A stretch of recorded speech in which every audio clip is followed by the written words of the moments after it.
Today was a busy day in West Asia. US President Joe Biden is visiting Israel. His big engagement today was the I2U2 summit. I know it's a bit of a mouthful, so we'll stick to what it was first called, the West Asian Quad.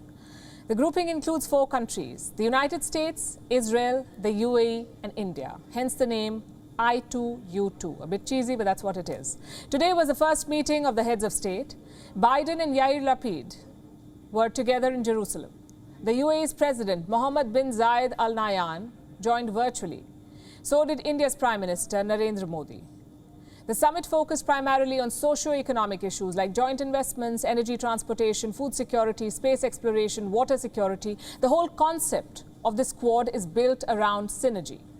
The US brings the security muscle, Israel brings the technology, the UAE brings the money, and India brings the talent. Today's summit underlined that synergy. Let me tell you about 2 important projects that were announced. First, food parks. The UAE will be setting up integrated food parks across India. Total investments almost $2 billion. The US and Israeli private sector will also contribute with their expertise. India, meanwhile, will host this project. Indian farmers will be integrated within these parks. The joint statement spells out the ultimate goal. Listen to this. The joint statement from the I2U2 summit. These investments will help maximize crop yields and in turn help tackle food insecurity in South Asia and the Middle East.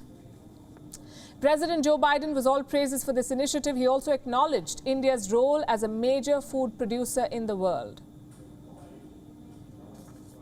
The UAE's investment to develop integrated agricultural parks across India with the support of the American and Israeli private sector experts has the potential to sustainably increase India's food yields in the region 3-fold in just 5 years. India is a major food producer in the world. The second project is also in India. The West Asian Quad will establish a hybrid renewable energy plant in the state of Gujarat. It will harness both solar and wind energy. Its capacity will be around 300 megawatts. Total investments around $330 million. Indian companies will also be part of this renewable push. Once again, the ultimate goal is impressive. Let me tell you what it is. Such projects have the potential to make India a global hub for alternate supply chains in the renewable energy sector. Like I said, it's all about synergy. 4 very different countries, 4 very different societies, and 4 very different styles of governance. Yet they're united in finding solutions to modern-day problems. Prime Minister Modi talked about this cooperation. He said it could be a template in such tough times. I2U2 ने एक सकारात्मक agenda स्थापित कर लिया है। हमने कई क्षेत्रों में जॉइंट प्रोजेक्ट्स की पहचान की है और उनमें आगे बढ़ने का रोड मैप भी बनाया है। I2U2 फ्रेमवर्क के तहत हम जल, ऊर्जा, परिवहन, स्पेस, स्वास्थ्य और खाद्य सुरक्षा के 6 महत्वपूर्ण क्षेत्रों में जॉइंट इन्वेस्टमेंट बढ़ाने के लिए सहमत हुए हैं। Now, the meeting may have focused on economic issues, but in West Asia, politics is never far away. The joint statement does mention one political issue, the Abraham Accords. All 4 countries reaffirmed their support for these accords. They also praised Israel's position as a regional innovation hub. But do you know what was missing? Iran. And that is a big win for India. The rest of the West Asian Quad are key rivals of Iran, the US, the UAE, Israel. But not India. India shares a very important relationship with Iran, and it seems the West Asian Quad accepts this.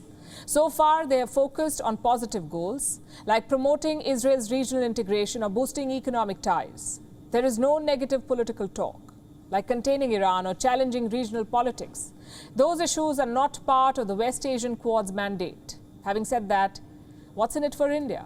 For starters, good investments, 2 big projects have been announced so far. Many others could be in the pipeline. So that's good news for India. This quad can channel West Asia's petrodollars into India. Secondly, it gives India a foothold in West Asia, a strategic and economic foothold. And that's not always the case in this region. In this part of the world, Relations usually depend on two things. One is religion, the other is oil.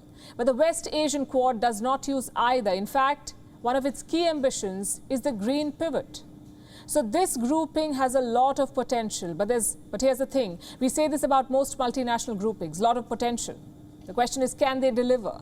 Can they sustain the momentum? Because one meeting does not create game-changing partnerships. For that, these projects must be implemented. The leaders must invest political capital into this Quad. Only then can it make a difference. WION is now available in your country. Download the app now and get all the news on the move.